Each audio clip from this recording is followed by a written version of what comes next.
A click mask lets you restrict clicks only to the visible texture. So let's dive into Godot. So I'm gonna make this a user interface scene, and I'm gonna add a button.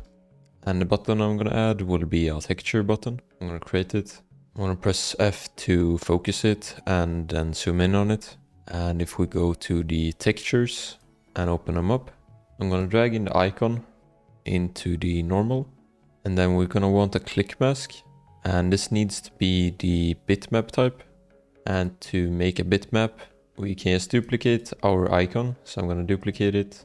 And we can just call it icon bitmap. The name doesn't matter. And then we click on it and we go into the import tab. And you see import as. Currently it's texture 2D, but we can change it to bitmap.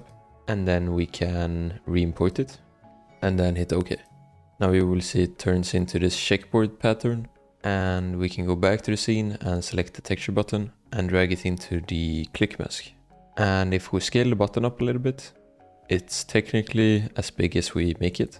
But with this, we can make it only register clicks that are on the texture. And if we open up the click mask, we can see what area is actually clickable. And right now you can't actually click on the eyes, and I want that to be possible. I actually want the whole texture to be clickable. So we can change the threshold of the bitmap. So go back into the import, and here we can change the threshold. So you can make it 0.0 if you want it to be the harshest. I'm gonna drag it in again so we can see the updated result. And that makes the whole texture, except the corners, clickable. And in this case, it's what I want. If you make it 1, it will be entirely black, right? But we want it 0.0, drag it in there. And if we add a script, make sure the template is on and hit create.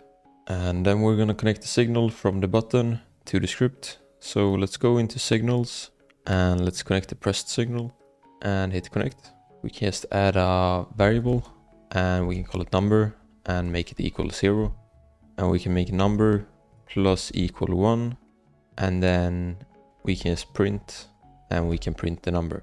If I save the scene now and I run it, and now I'm running it, if we click near the texture, nothing registers, but if we click on the texture itself, we will see in the output that we're getting a click.